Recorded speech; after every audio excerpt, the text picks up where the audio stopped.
Okay, the time is approximately 7 p.m. and September 26, 2019 Farragut Board Mayor and Alderman meeting will come to order. We'll first have a silent prayer tonight, which will then be followed by the Pledge of Allegiance to our country's flag.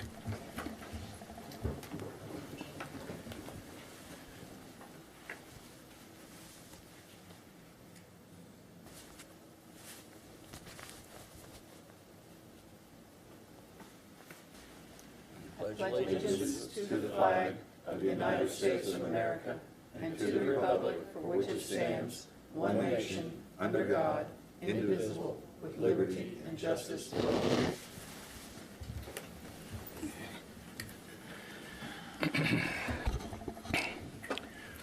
Okay, are there any changes to tonight's posted agenda? No, sir. Okay, if not, with a quorum, I'll ask for a motion to approve. Move to approve. Okay, all in favor, vote by saying yes. Yes. The motion to adopt September 26, 2019 agenda has been approved. Okay, on the mayor's report, I want to start off by thanking all of our staff, along with the Planning Commission, for the hard work that they put into bringing Topgolf to the town of Farragut. We're blessed to have this opportunity to have a top-notch companies like Realty Link and Topgolf to invest in our town. From what I've been told by other mayors of some of the towns that already have Topgolf, the businesses that follow them, they say all that we will definitely see a bump in the occupancy of our hotels and our restaurants, as well as an increase in spending in our local retail businesses. Again, thanks to all for a great team effort. I'll now yield the floor to the Vice Mayor for her report. Well, we had a wonderful thing happen last week. Our Allison Myers was named the Clerk of the Year by the Tennessee Association of Municipal Clerks. It was a very good, big honor, and she was completely surprised, which is very hard to keep Allison in the dark about much of anything. So while Allison wears many hats, she does our budget and prepares the budget. She does town ordinance. She works on public records. She's a clerk, and she does a whole bunch of other things I'm sure I'm not aware of. The best things about Allison is that she is kind, she is patient, she's loyal to our town, she has integrity, she's cool under fire, she's professional, and we are very blessed to have this wonderful person serving our town. So thank you, Allison, Thank and you. congratulations for that Congratulations. well-deserved honor. Thank I did want to tell everyone, Susan Horn, our 5th District Board of Education representative, has been elected by her school board peers to be the chairman for the Knox County Schools Board of Education. This is an incredible honor for her. It indicates that her peers respect her, think she's going to do a great job advocating for our Knox County schools, all of them. And we are very lucky that she now has a superintendent's ear, as we have very overcrowding issues in our primary and intermediate school. So we're excited that she's able to do that. Bruce Giles was honored at the Knox County Commission this past Monday. He is the general manager for the First Utility District. He received the Diversity Award for the state of Tennessee from the American Water Works Association. In addition, the First Utility District received both in 2018 and 2019 a Knoxville Top Workplace Award. Bruce manages First Utility District with integrity and financial restraint, having lowered its debt substantially since taking on the role in 2010. We are blessed to have Bruce Giles amongst us with our wonderful service. So that's all I had. Okay, looks like we have a couple celebrities in house. We have Jimmy Matlock, and we have a scout up here that if you'd like to step up and introduce yourself and tell us what troop you're with.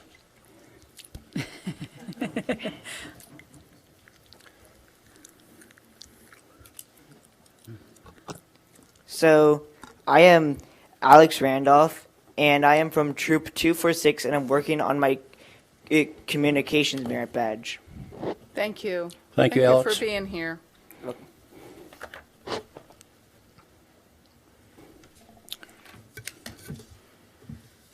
spoke with this troop here a while back.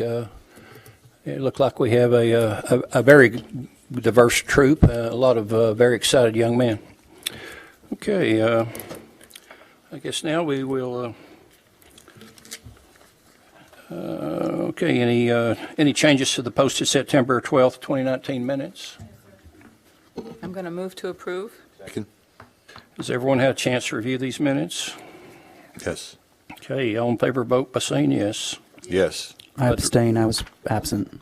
Okay, let the record show that said minutes have been approved and will be recorded as official minutes of September 12th, 2019 Farragut Board Mayor and Alderman meeting. Okay, tonight we have 4 business items to review and consider on tonight's agenda. First one will be the approval of a request for supplement from Cannon & Cannon for the additional engineering services for development of the Advanced Traffic Management System, which we refer to as ATMS Phase 1 project. Darrell Smith, our town engineer, will let us know about it. Excuse me. Yes, that sounds like an awful lot, but this is a fairly simple item. In 2017, we entered into an agreement with Cannon & Cannon for design services to develop our congestion mitigation air quality funded project to upgrade our signal systems throughout the town and bring it into a town-wide centrally controlled system. It includes replacement of signal controllers, communication systems, and other hardware. Original estimated cost was $2,925,000. Excuse me. Early last year, in going over the cost estimates, we realized that we really needed additional funding for this project to do everything that we had in mind. In addition to everything that we had in mind at that time, we wanted to include at least 5 closed-circuit television cameras and short-range communications devices within the project.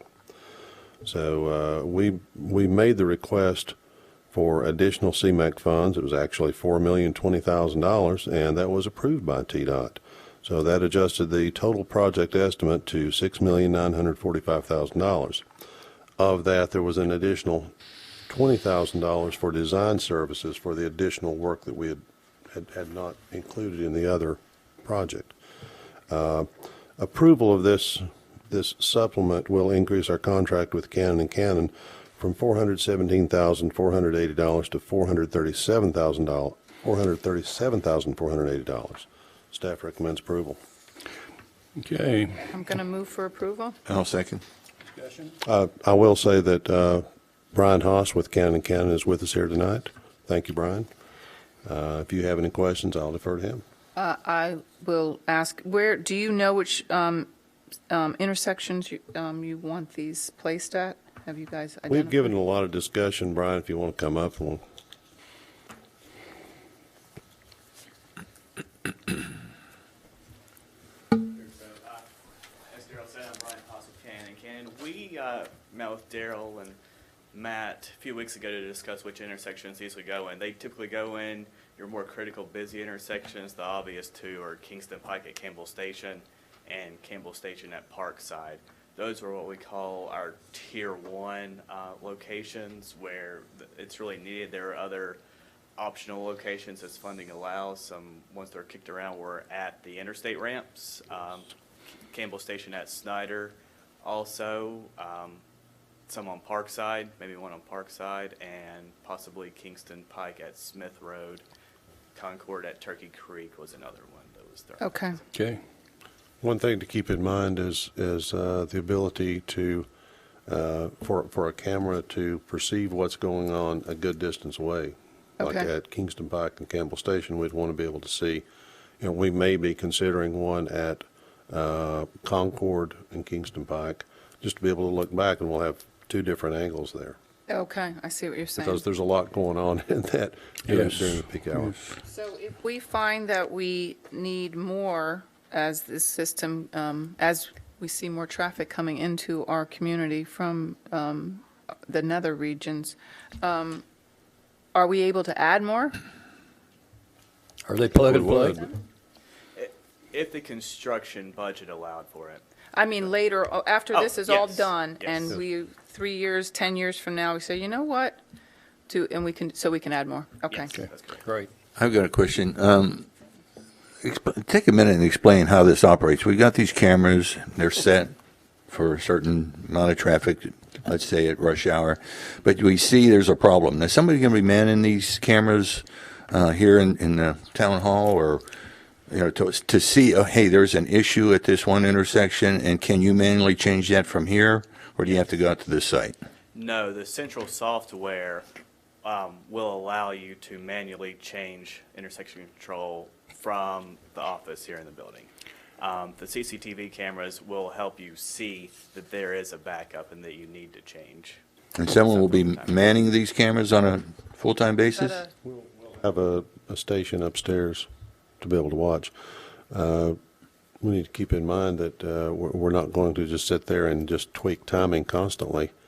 But if there's an incident or something that we need to have an alternate timing sequence, we would want to have that on hand so that we could just Well, I guess shift my to that question is, how do we know there's an incident? Is there something going to go off, an alarm goes off, or somebody has to see it? Notifications Or do go out, I think, if I remember correctly. So I missed that. I'll defer to Brian on this. Yeah, someone would have to be looking at the cameras to see it. The central software would give alerts if there's something wrong with the signal. For instance, it goes into flash or starts running the wrong pattern. You could get email and text message alerts from the central software that there's a malfunction in the signal. Someone would need to be manning the CCTV cameras to notice that traffic's backing up and something needs to be changed. How are we going to do that? Also, if there's something happens on the weekend, because it always happens on the weekend, if a light goes on flash, there will be an alert that's sent out. Okay. So we'd be able to be on it a good bit quicker. Are these recording, or they have an ability to record as well? I'm actually not sure the answer to that question. I'm only asking that because we could see, and I don't even know if that's what we want to do with this system, is to understand what's going on, because that's when you can start tweaking. But I understand. I guess when someone's manning it and they see a problem at one, and you try to change the signal for one, you could be creating a domino effect. Can that be programmed into the system that when you're changing it for one, the related lights around it are also being, the timing is changing a little bit as well with them? Yes. Okay. Also, if we're looking at it certain times of the day, and we know that in the morning there's a traffic backup at the primary, and then there's also a backup at Parkside that turns into one on the interstate, then that can be adjusted to where you could leave it green and flush the system. Yes, that's correct. I guess if you heard sirens, you'd probably want to go look and see what's going on too.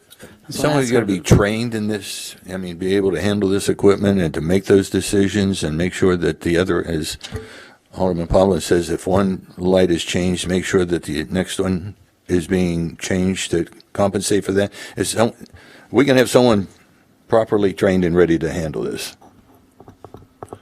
We really don't want to be sitting there monitoring Right. That's what I'm hoping. every light and say, okay, I'm going to let them go now. Okay, now I'm going to let them go, because that will really mess up everything. So Sure. And the vendor that was selected to install the central software, part of their contract includes training on the software. Excludes or includes? Includes. Oh, includes, okay. So can you give me an example of a circumstance in which you would consider traffic to be backed up and would warrant staff intervention to change the lighting sequence? Sure. The biggest thing I think of is there's a traffic crash on the interstate, and people say it's between Lovell and Campbell Station, and people are diverting onto Campbell Station, going down Campbell Station to Kingston Pike and going back up. That would be the most extreme example, probably. So in that circumstance, would not listening to the police radio give us the same trigger to go switch the light sequence? Sure, it would.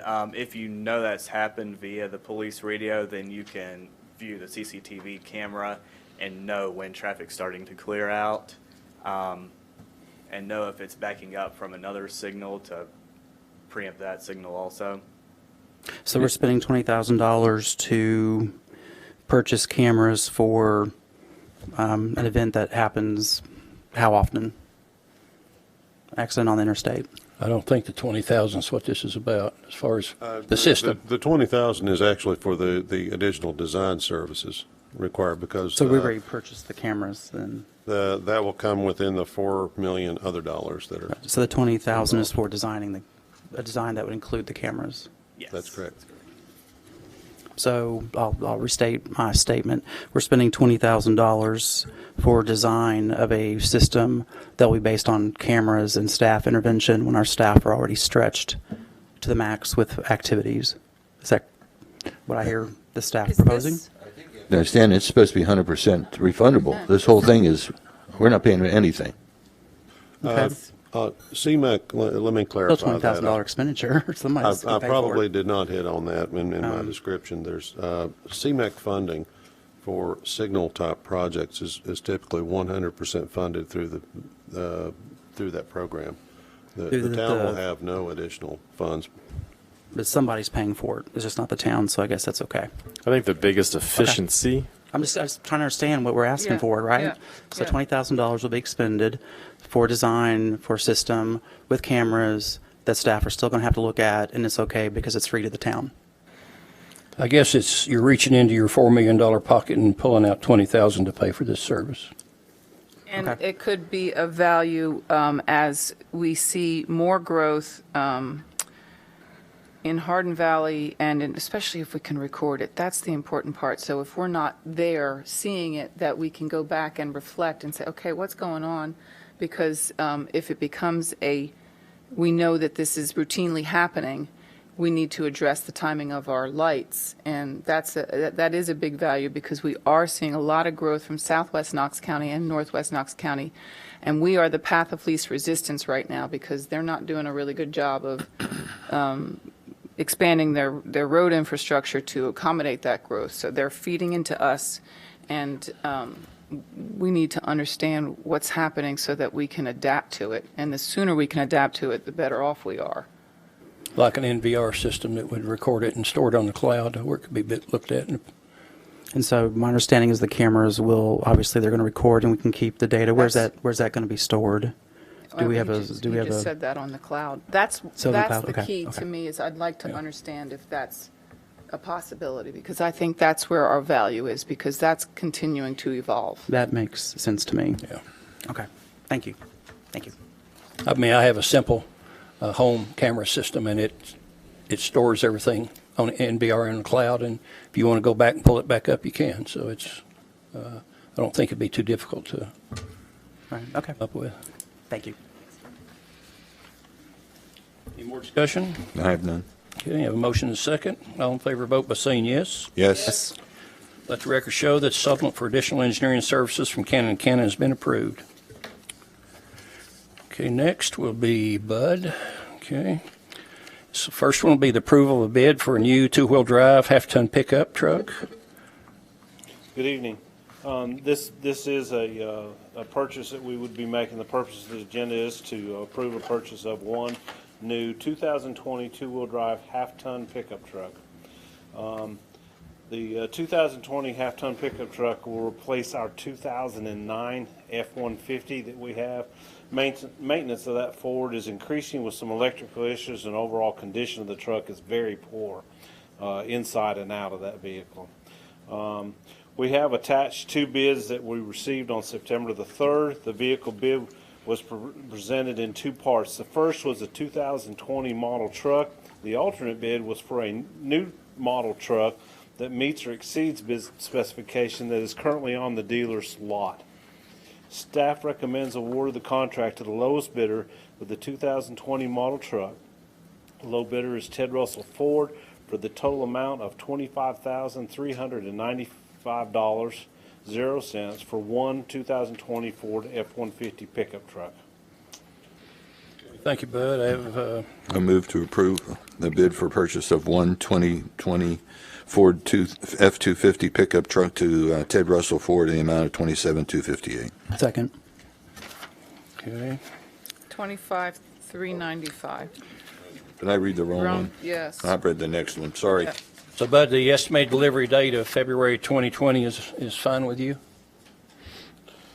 On this truck, yes. No, but yes. I'm trying to save you some money. Okay, we like that. I would love to have it in 90 days or less, 45 days. I'd like to have it tomorrow, but we're going to try and save some money on this one here. Okay. Okay, we have a motion and a second, and we've had discussion. Any more discussion? Okay. Then all in favor, vote by saying yes. Yes. Let the record show that the bid from Ted Russell Ford for the 2020 Ford F-150 pickup truck, which is two-wheel drive, has been approved. Next will be approval of a bid for a new two-wheel drive, three-quarter ton pickup truck. The purpose of this agenda item is to approve one new 2020 two-wheel drive three-quarter ton pickup truck. The 2020 pickup truck is being purchased as a necessity for meeting the increasing needs of the town. That's with employees and needing to be in different places and not having enough vehicles to get us to where we need to be. Attached are two bids that we received September 3rd, 2019. The vehicle bid was presented in two parts. The first part, 2020 model truck. The alternate bid was for a new model truck that meets our bid specifications and that is currently on the dealer's lot. Staff recommends award of the contract to the lowest bidder for the 2020 model truck. The low bidder is Ted Russell Ford for the amount of $27,258.00 for one 2020 Ford F-250 pickup truck. Okay, motion to approve. Move to approve. Second. Discussion. Looks like this was another delivery date of February 2020. Is this a standard Ford thing or something? Ford beat Chevrolet by a couple of $1,000 every single time. Okay. As far as when it's going to get here, no, this isn't normal. I don't know what's going on with it, but that's all they can tell me is we had one. I'm going to say it was 3 to 4 years ago that we ordered, and we did not get it until March. And that was when they changed over from the steel body to the aluminum body, which I sort of understood that, but I think we ended up canceling. We canceled that order and bought one they had on the lot. So. Okay. Any more discussion? None. Okay, let's see here. All in favor, vote by saying yes. Yes. Let the record show that the bid from Ted Russell Ford for a 2020 Ford F-250 three-quarter ton two-wheel drive pickup truck has been approved. Okay, next will be approval of bid for one new four-wheel drive three-quarter ton pickup truck. Purchase this agenda item is to approve purchase of a new 2020 four-wheel drive three-quarter ton pickup. The 2020 four-wheel drive three-quarter ton pickup will replace a 2008 Ford F-250. We're replacing this truck with a four-wheel drive model and adding a snowplow to keep from having to use a half-ton truck that we've been using that's here at the town hall. Attached are two bids which we received on September the 3rd, 2019. The vehicle bid was presented in two parts. The first part was 2020 model truck. The alternate bid was for a new model truck that met our bid specifications and is currently on the dealer's lot. Staff recommends award of this contract to the bidder with an available in-stock truck because the low bid truck has an estimated delivery of mid-February 2020. The cost of this truck from Beatty Chevrolet is $38,000 for one in-stock 2019 Chevrolet Chevy 250 pickup truck. Okay, I need a motion to approve. Move to approve. Second. Okay, discussion.